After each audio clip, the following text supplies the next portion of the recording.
Good day to you on this Thursday, this fourth day, December the 2nd, from our devotional journey that we've been doing, Come Peasant King.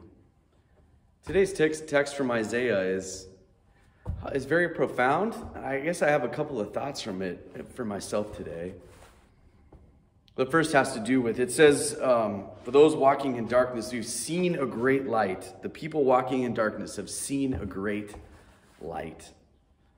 When I think of great light, I don't just think light. I think like a blinding, like squinting kind of light. The kind of light that it doesn't just illuminate, but it actually like grabs the attention of. That's what the first thought that comes to my mind when I think about that first part of Isaiah in this text today is how often is that Christ's light isn't just meant to shine, but it's meant to be so obvious and so available and so extravagant that we are drawn to it. There's an attention-getting aspect to this great light. As we think about this week, as we focus on the concept of hope, I wonder how much we think about that today in terms of, is that what our anticipation is in the hopefulness of the season? That the anticipation of the light that is to come through the way of Jesus is really so bright and so extravagant, it draws attention to. As we read the story of the Christ child, it sort of seems that is what has happened. Attention-grabbing kind of light. But then I can't help but think about, for those walking in darkness, a light has dawned.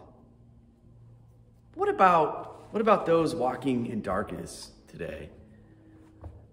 The ravages of COVID and the tremendous sense of loss that many feel, that as we talk about hope, there's many who are kind of walking around going, what hope?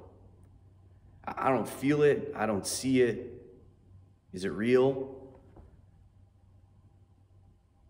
Jamie's been reading a book called Learning to Walk in the Dark by Barbara Brown Taylor. And she's been sharing with me about some ideas in that book that I think is really crucial and valuable even in this season, is that sometimes walking in the dark, faithfulness and hope actually might be learning to walk in the dark. How do we learn to take a step when we can't necessarily see? And actually, it being okay that sometimes embracing the reality that darkness is a part of our everyday life. Perhaps you are the person where light can dawn for someone in darkness. In fact, sometimes light dawning and bringing light to darkness is impossible without darkness. So it makes me wonder if part of our responsibility sometimes in this season is that perhaps we are the light that can dawn, the reflection of Jesus, to people even in this season that are walking in darkness.